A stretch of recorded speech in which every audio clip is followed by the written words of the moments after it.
अस्सलामुअलैकुम वरहमतुल्लाहि वबरकातुहू। मेरे बेलियां दा ते सजना दा ते लगदियां दा की हाल चाल है। मैं उम्मीद करना कि सारे तकड़े होसन ते ठीक ठाक होसन। ते गल जनाब अज दी इंज है, गल साडे है मुआशरे दी, साडे इर्द गिर्द इस तरह अक्सर होंदा है। तो चलो गल शुरू करने। एक लड़की होंदी है ते उनका नाम होंदा है अमीरा ते उनकी हो जाती शादी। ते जदों उनकी शादी हो जाती है तो थोड़े दिन तो उन्हां दे वल गुजरते ने ते थोड़े दिनों तो वो अपने पेकियां ले मिलन जाती है ना, ते उनकी जिहड़ी माँ ते उनका प्यो है ना, उनके तो पुछते ने हाल चाल ते वो उन्होंने आखते ने कि तू अज तो बाद जाना है, जदों तेरा मियाँ तेनों लवन आवे ना उहदे नाल जाना है। ते उन्होंने डिमांड ये करनी है कि मैनू आपां दोवें हो जावीए वखरे ते अपना मकान वखरे बना के ना, ते मैं तेरे कोल अलहदा रहना चाहनी हाँ। जदों जनाब इस तरह ये गल होंदी है तो उनका मियाँ उस अमीरा नामी लड़की नूं लवन आ जाता है ते लेके घर जाता है ना, ते वो जिहड़ी अमीरा है वो अपने साईं नूं अपने मिये नूं ये आखदी है कि मैं तेरे घर वालियां दे नाल नहीं रहना, आपां दोवें मने रहना है, ते कोई मकान बना मेरे वास्ते ते बना के ना, ते आपां दोवें अलहदा रहना है। वो बेचारे होंदे ने गरीब, ते गरीब होवन दी वजह नाल ना वो अफोर्ड नहीं कर सकदा, वो नवा घर नहीं बना सकदा, नवा मकान नहीं बना सकदा, ते उन्हां दी जनाब अक्सर लड़ाई झगड़ा शुरू हो जाता है। ते जदों लड़ाई झगड़ा शुरू हो जाता है तो वो बंदा जिहड़ा है बड़ी कोशिश करता है उस लड़ाई झगड़े नूं ख़त्म करन दी, मिटावन दी, लेकिन उन्हां दा जिहड़ा लड़ाई झगड़ा है ना वो वधदा ही जा रहा है, ख़त्म नहीं होंदा।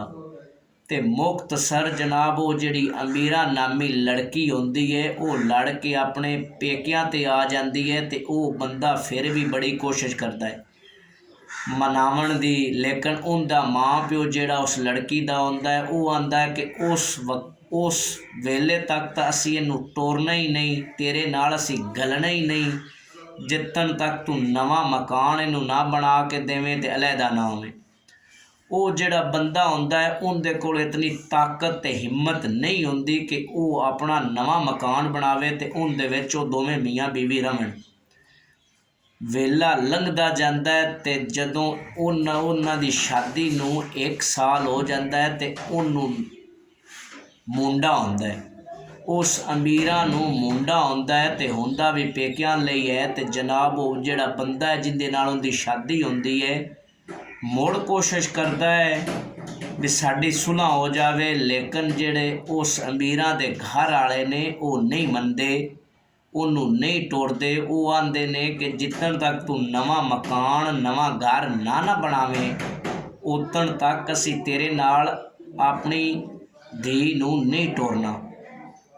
मुख्तसर जनाब वेला लंघ जाता है ते साल गुजर जाते ने कुछ 5-6, वो विचों वक्तन फक्तन मुड़ भी जनाब वो रोला पाई रखता है सुलह सफाई का, लेकिन उनकी सुलह नहीं होंदी। ते आखिरकार होंदा की है, वो जिहड़ी अमीरा है ना उनकी शादी नूं हो जाते ने 10 साल, उनका प्यो मर जाता है, उनकी माँ बीमार हो जाती ते मंजी ते आ जाती, ते अपनी जिद ते अनार ते ही उनकी माँ खड़ी रहिंदी ते उन्होंने टोरदी नहीं।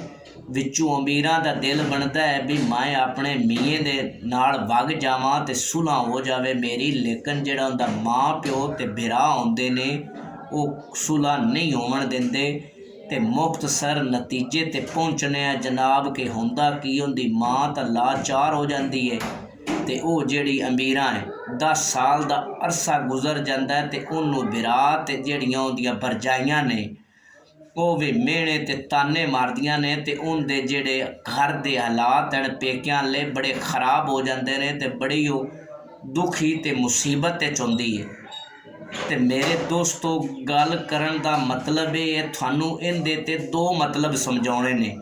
पहला साडा मतलब ये है कि जिहड़ा साडा समाज ते साडा मुआशरा है ना, इहदे विच माँ बाप नूं चाहीदा है कि अपनी जिहड़ी जिद ते जिहड़ी अना है ना उन्नू छड्ड देवन, ਜਦੋਂ ਉਹ ਆਪਣੇ ਜਿਗਰ ਦਾ ਟੁਕੜਾ ਕਿਸੇ ਨੂੰ ਦੇ ਦਿੰਦੇ ਨੇ ਨਾ, ਉਹਨਾਂ ਨਾਲੇ ਤੋੜ ਦਿੰਦੇ ਨੇ, ਤੇ ਫਿਰ ਇਹ ਜਿਹੜੀਆਂ ਛੋਟੀਆਂ ਛੋਟੀਆਂ ਗੱਲਾਂ ਤੇ ਡਿਮਾਂਡਾਂ ਨੇ ਨਾ, ਇਹ ਨਹੀਂ ਕਰਨੀਆਂ ਚਾਹੀਦੀਆਂ। ਅਗਰ ਇਹ ਗੱਲਾਂ ਤੇ ਡਿਮਾਂਡਾਂ ਅਸੀਂ ਕਰਨੇ ਆਏ ਨਾ, ਤੇ ਸਾਡੇ ਹਾਲਾਤ ਜਿਹੜੇ ਨੇ ਉਹ ਖਰਾਬ ਹੋ ਸਨ। ਇਸ ਵਾਸਤੇ ਮਾਂ ਬਾਪ ਨੂੰ ਸੋਚਣਾ ਚਾਹੀਦਾ ਹੈ, ਭਰਾਵਾਂ ਨੂੰ ਸੋਚਣਾ ਚਾਹੀਦਾ ਹੈ ਕਿ ਅਗਰ ਕਿਸੇ ਦਾ ਆਪਣੇ ਧੀ ਦਾ ਭੈਣ ਦਾ ਰਿਸ਼ਤਾ ਹੋ ਹੀ ਜਾਵੇ ਤਾਂ ਉਹਨੂੰ ਖਰਾਬ ਛੋਟੀਆਂ ਛੋਟੀਆਂ ਗੱਲਾਂ ਤੋਂ ਨਹੀਂ ਕਰਨਾ ਚਾਹੀਦਾ। ਪਹਿਲਾ ਇਸ ਗੱਲ ਦਾ ਰੁਖ ਇਹ ਹੈ। ਤੇ ਜਨਾਬ ਦੂਸਰਾ ਜਿਹੜਾ ਰੁਖ ਹੈ ਉਹ ਇਸ ਗੱਲ ਦਾ ਇਹ ਹੈ ਕਿ ਜਿਹੜੀਆਂ ਬੇਟੀਆਂ ਹੁੰਦੀਆਂ ਨੇ, ਜਿਹੜੀਆਂ ਧੀਆਂ ਹੁੰਦੀਆਂ ਨੇ, ਇਹ ਅੱਲਾਹ ਤਾਲਾ ਦੀ ਹੁੰਦੀਆਂ ਨੇ ਰਹਿਮਤ। ਇਹ ਅੱਲਾਹ ਤਾਲਾ ਦੀ ਬੜੀ ਰਹਿਮਤ ਹੁੰਦੀਆਂ ਨੇ, ਤੇ ਇਹਨਾਂ ਨੂੰ ਅੱਲਾਹ ਤਾਲਾ ਬੜਾ ਸਬਰ ਦਿੰਦਾ ਹੈ। ਤੇ ਇਹ ਆਪਣੇ ਮਾਂ ਬਾਪ ਦੀ ਜਿਹੜੀ ਇੱਜ਼ਤ ਹੈ ਨਾ, ਤੇ ਜਿਹੜੇ ਭਾਈਆਂ ਦੀ ਇੱਜ਼ਤ ਹੈ, ਉਹਨੂੰ ਦਾਗ ਤਾਂ ਨਹੀਂ ਲੱਗਣ ਦਿੰਦੀਆਂ, ਤੇ ਆਪਣੀ ਜ਼ਿੰਦਗੀ ਹੈ ਉਹ ਖਰਾਬ ਕਰ ਲੈਂਦੀਆਂ ਨੇ। ਤੇ ਤੁਸੀਂ ਅੰਦਾਜ਼ਾ ਕਰੋ ਨਾ ਕਿ ਉਹ ਜਿਹੜੀ ਅਮੀਰਾਂ ਹੈ, ਉਹਨੇ ਆਪਣੀ ਮਾਂ ਪਿਓ ਦੀ ਤੇ ਭਰਾਵਾਂ ਦੀ ਇੱਜ਼ਤ ਤਾਂ ਖਰਾਬ ਨਹੀਂ ਹੋਣ ਦਿੱਤੀ, ਲੇਕਿਨ ਆਪਣਾ ਘਰ ਖਰਾਬ ਕਰ ਲਿਆ।